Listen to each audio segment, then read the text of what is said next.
On the brighter side, it's certainly taken all the focus off the internal party fighting.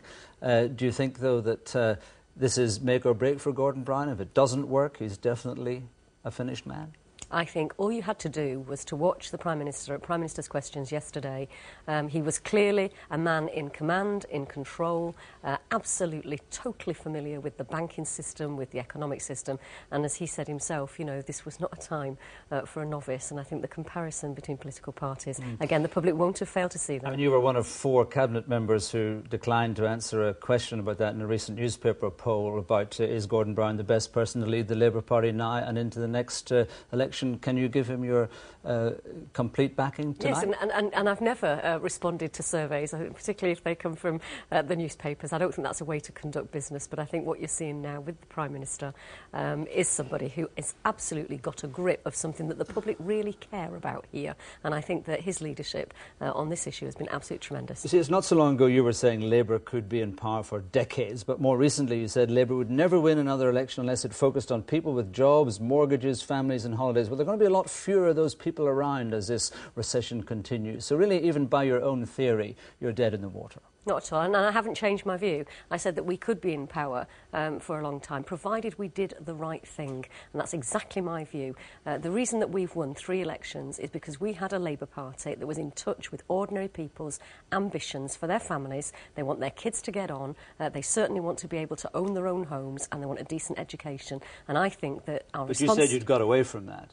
Well, that was the problem with the party. It needed to engage more with communities. Well, so there was a problem there that you identified. I think it's always a problem to make sure that when you're in politics, you are genuinely in touch with the concerns of people. And I think sometimes there's a danger that politicians get removed. We are not in that position. And I think if you look at this financial package, in particular, jobs, homes, mortgages, helping small businesses, that is absolutely the right agenda for us. You said ministers should spend the next 12 months in contact with communities, not making great overarching plans in their offices. Even more important now.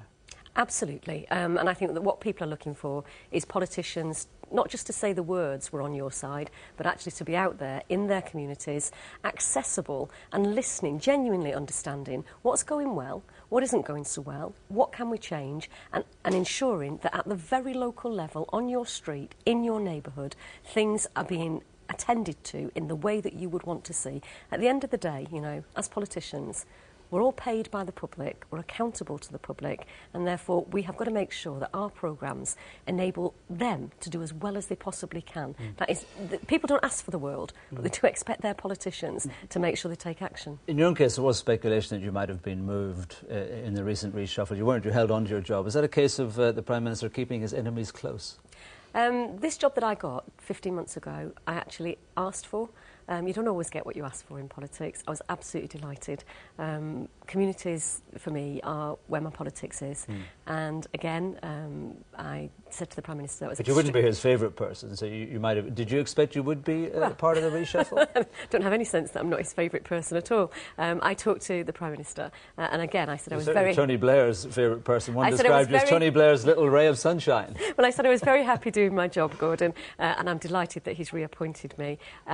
And I do think that there is something about optimism in politics, not unrealistic optimism, but actually saying that if we work really hard, then the future can be better than the past. And I think that's what most people believe. One of the big surprise of the reshuffle was, of course, the recall of Peter Mandelson, no stranger to that seat as a former Secretary of State for Northern Ireland. Was that an inspired move or desperation on the Prime Minister's part? Well, I think it was an extremely welcome move. I think Peter's got tremendous experience, as you say, here in Northern Ireland, out in the European community. He's also been a minister in business. He's got that kind of depth of knowledge. Not a popular man, even in the Labour Party, of course. Oh, I don't know. I think you'll find places where Peter's more popular than people would perhaps give him credit for. I think what people do recognise is that Peter contributed enormously to our election victories as well. And after all those years of hostility, are we expected to believe it when Mr Mandelson says he's now joined at the hip with the Prime Minister? Can we really believe that? Yes, I think you do, because what Peter said was that when times are tough for families, they pull together, and that he's a member of the Labour family. And I thought that was an extremely good way of putting it. Dripping poison into Conservative Party's ears at beachside tavernas, we understand.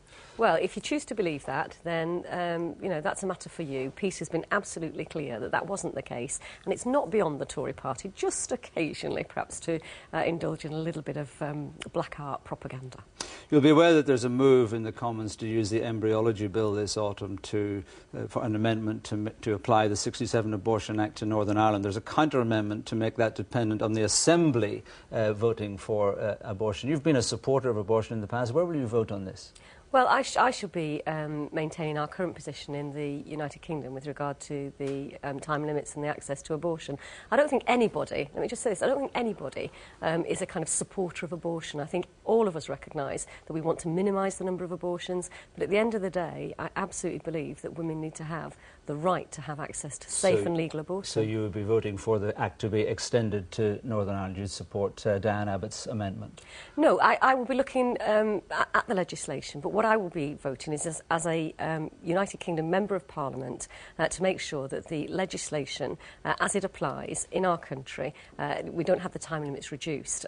That's where I will be voting on this issue. But there is, you either vote for the amendment or the counter-amendment, Frank Field or Diane Abbott. Do you think that women here should have the right to abortion without having to travel to Britain for it? No, I haven't seen the detail of those amendments, and when they come before the House, well, in principle, they will be considered in principle, in do you think women, wherever they live, should have the right to an abortion? Well, I think it's important that the people that I represent should have the right to abortion, and that's the view I take. You don't represent anyone in Exactly. Northern Ireland. I don't represent people in Northern Ireland, and that's the point that I'm making, Yeah. and therefore I will be seeking to exercise my vote on behalf of my constituents and in the way that I've expressed. All right. You've described the Republican vice presidential candidate Sarah Palin's politics as horrendous. Does that mean you're voting for Senator Obama or supporting Senator Obama?